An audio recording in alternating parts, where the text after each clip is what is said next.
Paano mag-wiring ng isang switch, isang ilaw at may tatlong outlet tayo dito? Ito yung supply natin na 220 volts galing dito sa load side ng circuit breaker. Black ito yung live, white naman neutral. Ang supply na live, dito natin yan i-connect sa common ng single switch, supply na live ng unang outlet, at supply na live dito sa pangalawang box. So itong apat na wire, ito yung splice natin.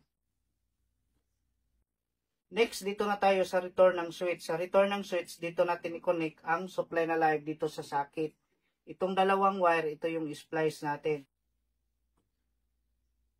Next, dito na tayo sa supply na neutral. Sa supply na neutral, dito natin i-connect ang supply na neutral dito sa socket, supply na neutral dito sa pangalawang box, at supply na neutral dito sa unang outlet. Bali, itong apat na wire, ito yung splice natin.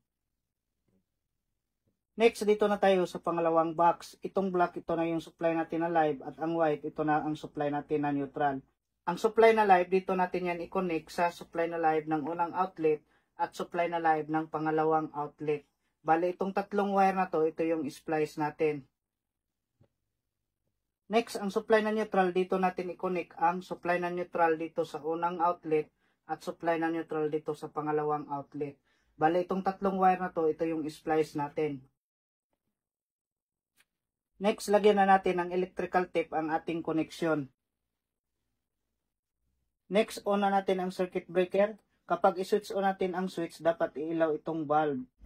Ngayon, check natin dito ang outlet kung may supply gamit yung test bulb. Dito sa unang outlet, sa unang saksakan, pangalawa, at pangatlo. Next, dito naman tayo sa pangalawang outlet, check natin unang saksakan, pati pangalawang saksakan. Dito naman tayo sa pangatlong outlet, check natin ang unang saksakan, pati yung pangalawang saksakan. Kapag i-switch off natin ang switch, dapat may supply pa rin yung outlet natin dito. So, off natin.